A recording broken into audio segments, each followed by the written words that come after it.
Peacock's new show, Devil in Disguise, John Wayne Gacy, goes beyond the infamous killer clown headline. But how much of that story is true? How much of it is embellished for TV? Well, to help separate fact from fiction, we're going to be speaking with Conti. She's the Chicago attorney who spent dozens of hours with John Wayne Gacy during his final death row appeals. Welcome to Sidebar, presented by Law&Crime. I'm Jesse Weber. Peacock's latest deep dive into true crime, Devil in Disguise, John Wayne Gacy, is here, and it is aiming to do something very different from other shows that have focused on killers or serial killers or true crime. What is it doing different? Well, according to the show summary on Peacock, this limited series doesn't just focus on the monstrous killer clown that we think we know, but instead, it, quote, peels back the twisted layers of Gacy's life while weaving in heart-trending stories of his victims, exploring the grief, guilt, and trauma of their families and friends, and exposing the systemic failures, missed opportunities, and societal prejudices that fueled his reign of terror. In fact, the show, starring Michael Chernus as Gacy, promises a sensitive approach. And it's so sensitive, in fact, that Chernus really only signed on to the show after showrunner Patrick McManus promised that no murders would be shown on screen. That is very different from what we've seen in other programs, right? So Chernus told Vanity Fair, absolutely in no way did I want to be part of something that was glorifying John Gacy. So the series is about the man, it's about the victims, it's about the investigation. But of course the question becomes, whenever we have a program like this, how much of this chilling story is true? What did the show get right? What did the show get wrong? Now, we're going to get into that a little bit later on because we're going to bring on Conti, who's a lawyer who represented Gacy during his final death row appeal. She spent dozens of hours with him, and we'll get insight into the real story of John Wayne Gacy. But first, let's just rewind to the beginning, what we know about this serial killer, okay? Picture Chicago in the 1970s. In the quiet suburb of Norwood Park Township, John Wayne Gacy was the guy that everyone seemed to know. He was this successful building contractor, a Democratic precinct captain, the guy who even hosted neighborhood parties. And famously, he was this clown, Pogo the Clown, entertained kids at hospitals and parades. But behind that friendly facade was a profoundly broken man. According to multiple biographies that were written about Gacy over the years, Gacy's childhood was a nightmare. His father was a violent alcoholic who constantly belittled him. He was also allegedly sexually abused by a family friend. A psychiatrist for his defense later surmised that Gacy's crimes were just a twisted reenactment of his own childhood trauma, as if he was making his victims play the role of the helpless child while he became the punishing father. His violent tendencies, they started to surface early. In 1968, while living in Iowa, he was convicted of sodomy against a teenage boy and sentenced to 10 years. He served only 18 months, by the way. His first wife divorced him shortly after that. Biographers say he lost all contact with his two young children. He moved back to Chicago, bought this ranch-style house at 8213 West Summerdale Avenue, started a new business, PDM Contractors, even remarried to a woman named Carol Hoff in 1972. But that year also ended up being the start of what would be a horrific crime spree. From 1972 to 1978, authorities say Gacy would lure young men and boys, often day workers, his own employees, people that he met at bus stations, to his home, promises of work, promises of money, and then he would use this handcuff trick to restrain them, saying it was part of a magic trick. In the end, he would assault them and strangle them. It's horrific. And according to the Chicago Tribune, his first known victim was 16-year-old Timothy Jack McCoy in 1972. His last is believed to have been 15-year-old Robert Peast in 1978. And it was Peast's disappearance, by the way, that finally brought this house of cards tumbling down. On December 11, 1978, Peast told his mother that he was going to speak to a contractor, John Gacy, about a job at the pharmacy where he worked, but he never came back. His mother, Elizabeth, filed a missing persons report that night, triggering an investigation that ultimately zeroed in on Gacy. Police put him under surveillance. They got a search warrant, and upon entering his house, they were hit with this overwhelming, sickly smell. They found a receipt for film that belonged to a friend of Peace, proving the boy had been inside. And that's when it started coming down. On December 21st, 1978, John Wayne Gacy was arrested for handing a package of marijuana to a gas station clerk while under surveillance. And with him in custody, police tore into his house. They found a trap door to a crawl space, and that is when they discovered the first of what would be 29 bodies buried on his property, 26 in the crawl space, 3 elsewhere on the lot. When questioned, Gacy confessed, almost proudly. He drew a map for police detailing where the bodies were buried. He talked about himself in the third person, blaming this alter ego named Jack for the killings. He was charged with a total of 33 murders. His trial, as you can imagine, was just a media circus. His lawyers argued he was insane. The jury didn't buy it, though. After just 2 hours of deliberation, they found him guilty of all 33 murders. And on March 13th, 1980, he was sentenced to death. He spent 14 years on death row before being executed by lethal injection on May 10th, 1994. And to this day, 5 of his victims, they remain unidentified. So now that we've revisited the real history, now the question is, what about Peacock's version, right? What does Devil in Disguise, John Wayne Gacy, what does it get right? What does it maybe twist for storytelling purposes? So to help us sort through it, we have a special guest. We are going to be speaking right now with somebody who actually knew John Wayne Gacy. We're joined by Conti. She's a Chicago attorney who met with Gacy dozens of times during his final appeals, wrote the book Killing Time with John Wayne Gacy, defending America's most evil serial killer on death row. Karen, thank you so much for coming here on Sidebar. Really appreciate it. Pleasure to be here, Jesse.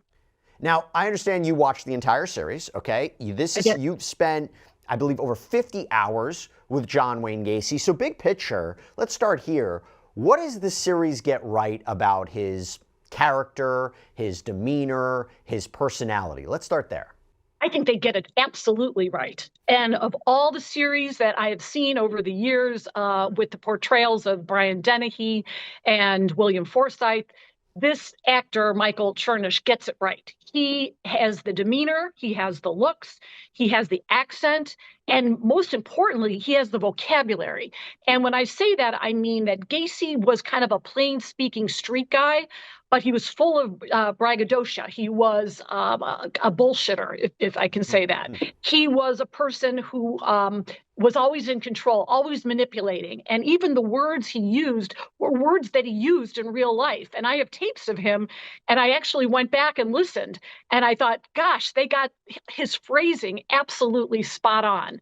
So if you want to know what Gacy was like one-on-one, this is the show to watch. Now, obviously, this is a story that we wanted to bring to you. And the reason that we can do this, the reason we can cover things like this, is not only because of the amazing support that we get from all of you out there, but also from our incredible sponsor, Morgan & Morgan. This is America's largest injury law firm. This is a firm with over 1,000 attorneys. You know why they're so big? Because they win all the time. They have recovered over $25 billion for more than 500,000 clients. In the past few months, a client in Florida received $12 million after the insurance company offered just $350,000. Out in Pennsylvania, a client was awarded $26 million. That is 40 times the insurer's $650,000 offer. You have another client in Pennsylvania that received $29 million after being offered only $500,000. And even if you think your case isn't worth millions of dollars, why not just start a claim and fight for what you deserve? Morgan & Morgan makes it so simple. You can start a claim from your phone in just 8 clicks.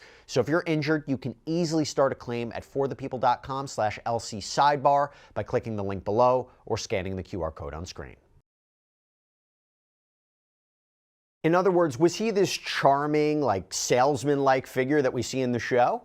Yeah, he was, but he alternated. You know, he could be very charming. He could be almost flirtatious. He could be engaging. He was also very smart, and he didn't miss a beat. So he could take in what everybody's weaknesses were in the room. He would ask you questions that were very pointed, and it wasn't because he was interested. It was because how was he going to use this against you or to get what he wanted, which is a typical antisocial behavior, a trait, as far as, and also a narcissist, which he was both. So he was brilliant at it, but he also had that aspect where he was a know-it-all, and you kind of didn't like him for that reason.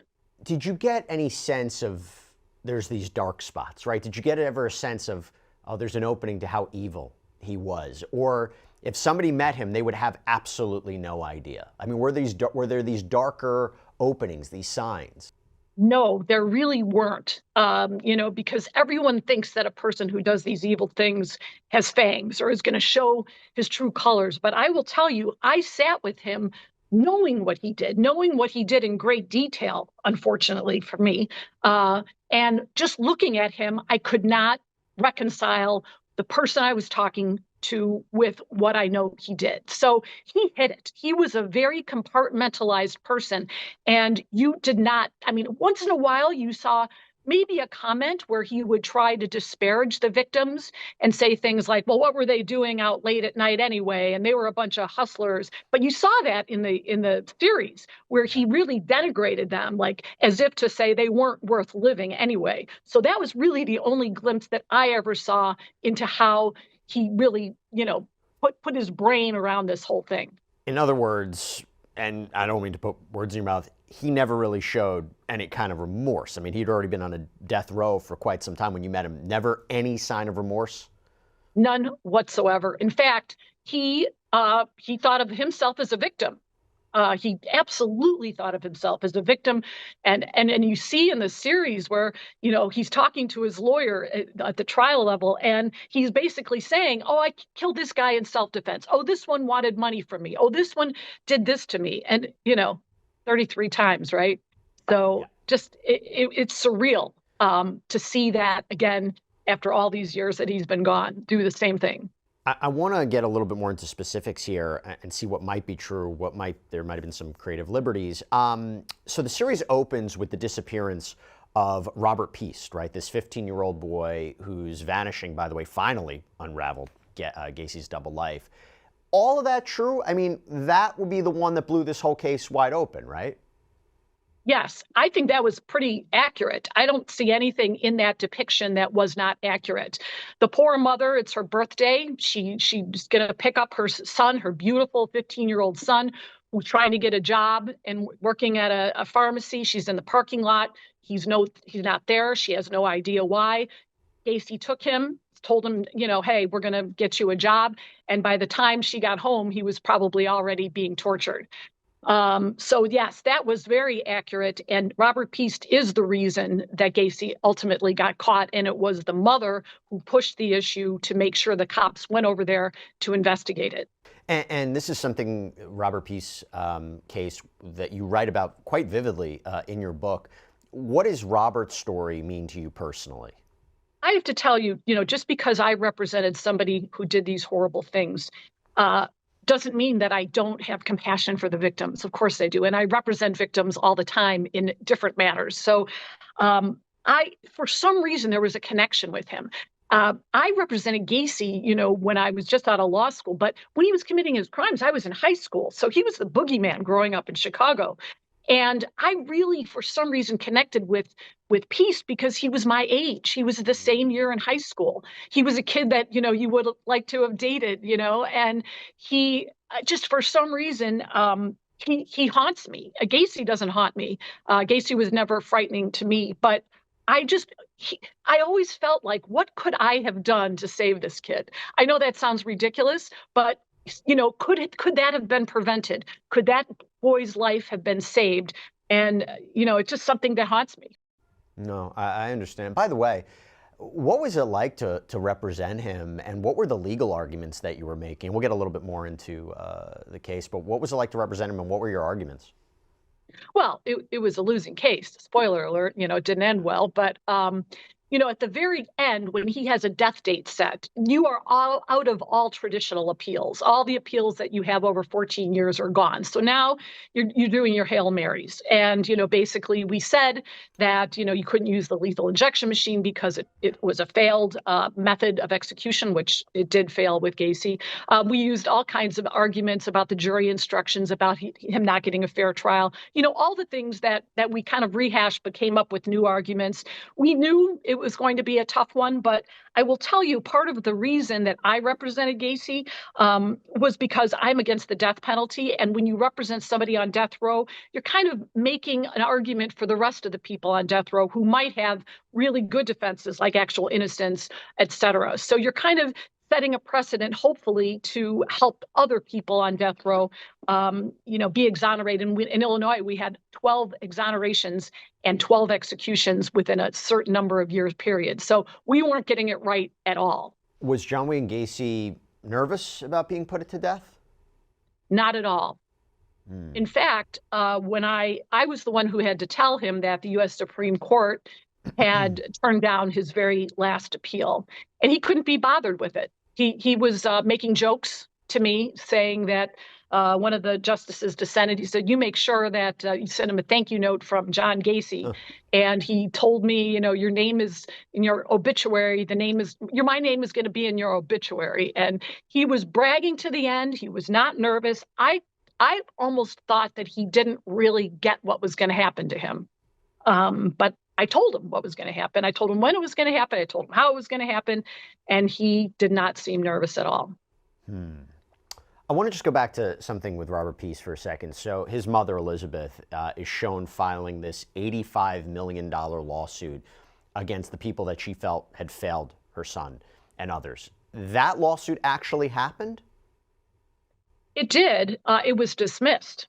And as you know, it's very difficult to sue authorities because the government has qualified immunity, meaning you have to prove something more than negligence.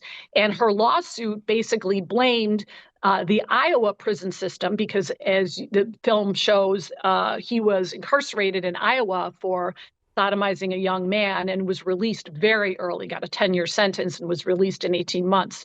And she said that that basically you should never have done that. And all of the psychiatric reports said he was going to be a menace to society. And guess what, right? So unfortunately for her, all of that lawsuit was dismissed. I can understand why she filed it, though. I mean, if Yes. you're a victim family member, it's tough to reconcile this. And by the way, going back to the execution, so the series does something interesting. It shows that Gacy's victims' families, talked about them, were essentially misled about witnessing his execution because essentially they're placed in a room, led to believe they'd witness his execution, and then they realize that it already happened. Is that true? That's the one piece that I think is absolutely false. And here's why. There were so many victims, right? There's 33 young men and boys, and the press wanted to be in on it. I wanted to be there. I wasn't allowed to be there as his defense lawyer. So they had to limit the number of people. So they had a lottery of all things, and you had to pick a number. And this was all done before the execution, well before the execution.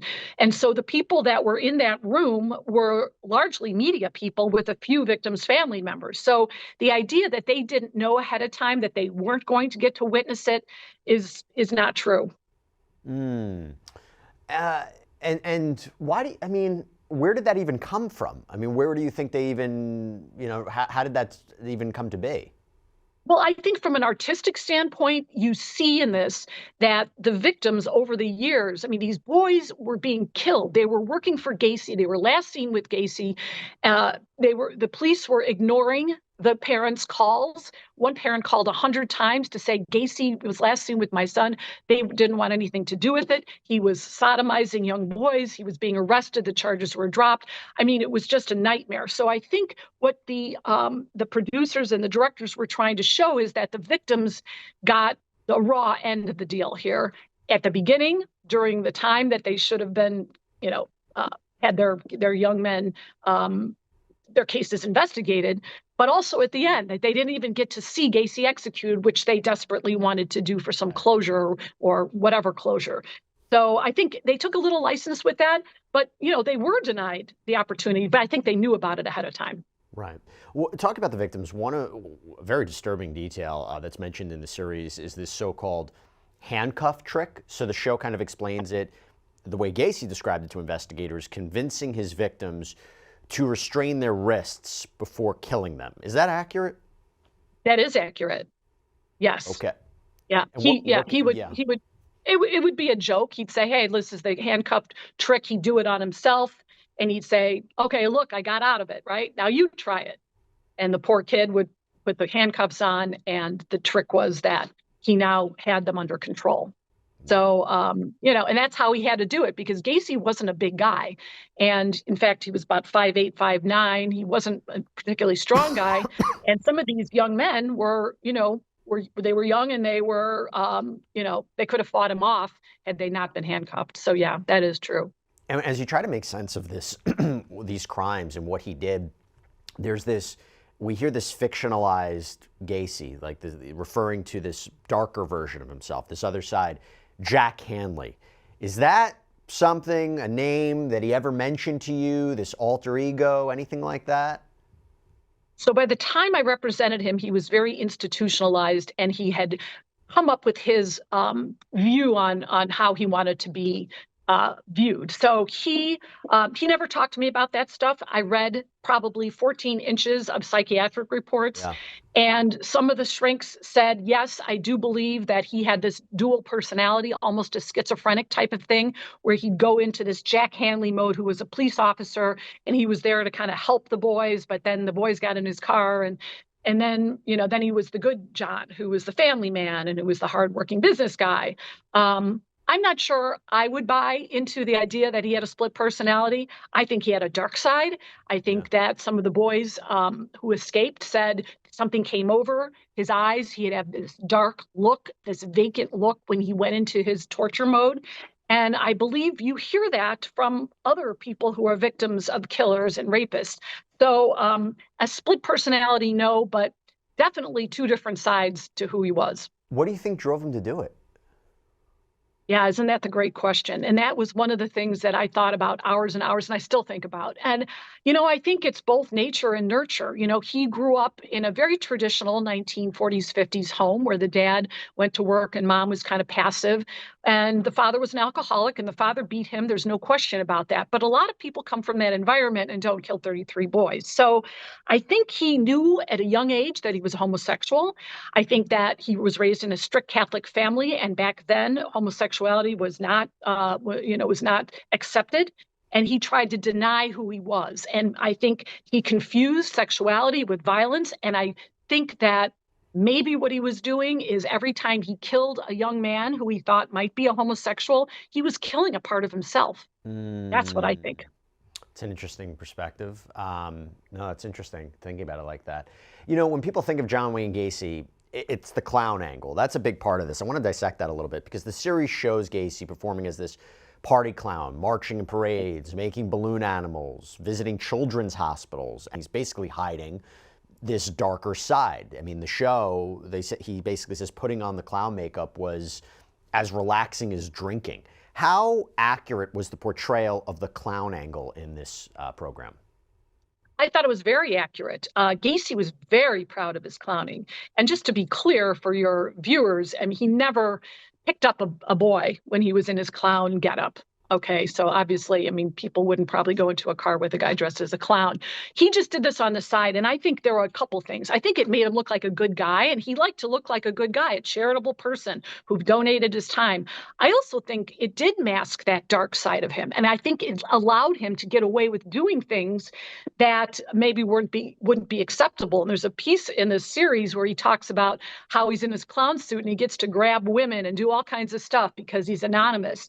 And I think that Gacy enjoyed that part of it, that mask that allowed him and his darker side to be covered up while he did his bad, evil thoughts, I guess. Yeah, he supposedly said clowns can get away with murder, right? And that's an interesting part because the show highlights how there was this police bias towards young men, particularly gay men, that allowed Gacy to continue killing for years. I mean, in your opinion, is that true? Was there a systemic bias, a prejudice playing into, Gacy evading capture for some time? Did the series get that part right? I think it really got it right. I think that for the first time, it really is focusing on the law enforcement not believing the victims or not caring about the victims. And remember, it was a different time. Homosexuality got you fired from a job. In some places, it was still illegal. So the police really were dismissive of a lot of these boys. And Gacy did a great job of telling the police, oh, that kid was a runaway. Oh, he was a hustler. He was gay, rough horseplay. That's just what these kids do. He was very good. And the police believed him because he was an upstanding person in the community who was politically connected and, was making good money. And he convinced them that these kids were not worth investigating. And I think it's really sad. And I think that we need to keep that in mind as we see people commit crimes, and not to further victimize the victims based upon their circumstances. Yeah, and by the way, when Gacy was finally arrested in December 1978, detectives discovered, 26 bodies under his house? I mean, just steps from his neighbors' windows. And by the way, actor Michael Chernus told Chicago's WBEZ that the set was built to look, quote, like any other neighborhood near an airport. Tidy, ordinary, terrifying in hindsight. Karen, the show highlights how Gacy, and you mentioned this, was so woven into his community, volunteering, hosting parties, even meeting First Lady Rosalynn Carter. All of that was authentic, right? Right? I mean, all of that was an accurate portrayal of what was going on. Absolutely. And, the idea that he was standing next to Rosalynn Carter when he had a conviction for sodomy, and the Secret Service didn't pick up on any of it. I mean, he slipped through so many cracks that, that would be a great book in and of itself, and how he got away with all the things that he did. And again, one other thing I should mention, at the time, when boys went missing, there wasn't a database, that connected. Hey, there's a boy missing here. There's a boy missing here. In fact, the Chicago police, even among their precincts, weren't connected when it came to paperwork. And that's what it was, paperwork, no computers at the time. So Des Plaines had a whole different, view of Gacy, because they weren't investigating anything that the Chicago police should have been investigating. So I think if this were to happen today, we'd have a different outcome, I hope, because of the connectedness of how we have our databases now. And social media. In other words, it would be very difficult for him to be able to, the cell phone, surveillance. It'd be very hard for him to commit these crimes today. Absolutely.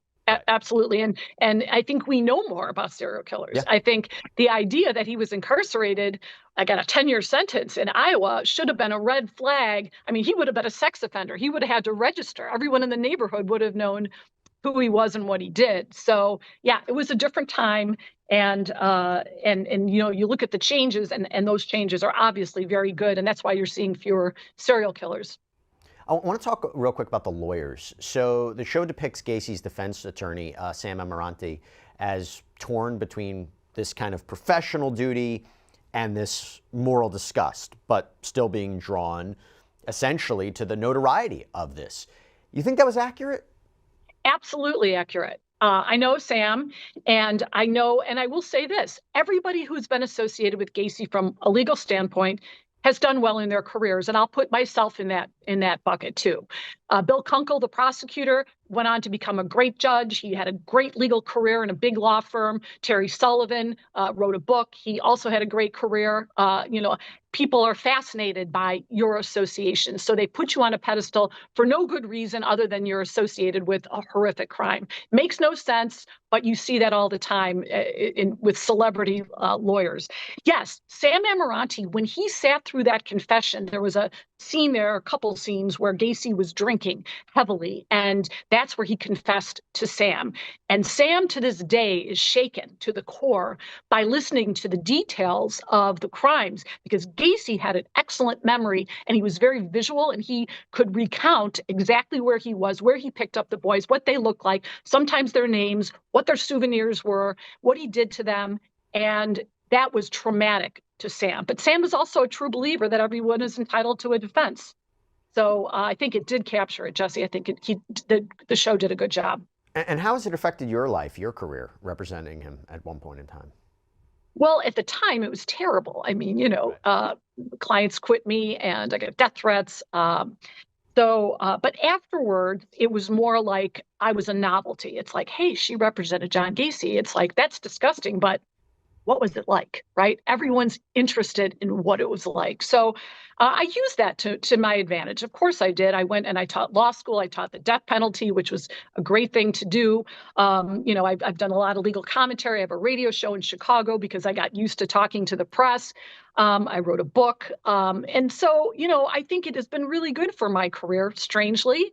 I wouldn't suggest that to young lawyers, go out and represent a serial killer, but it made me resilient too. It made me immune from people saying bad things about me, disparaging me. Even to this day, after this is aired, I'm sure I'll get my hate mail from all over the world, and I've learned to just take it. Well, no, look, you're an excellent attorney, and you've developed this expertise, unfortunately, about a certain class of people, and which is interesting because, and correct me if I'm wrong, you have drawn comparisons between John Wayne Gacy and Rex Heuermann, right? The Gilgo Beach serial killer, the Gilgo Beach suspect here. What are those parallels for people who don't know? Yeah, I mean, first of all, Gacy was a family man, just like Rex Heuermann. Gacy was in construction. Rex Heuermann was he was an architect. They both lived around a large city, New York, for the Gilgo Beach killer, Gacy, Chicago.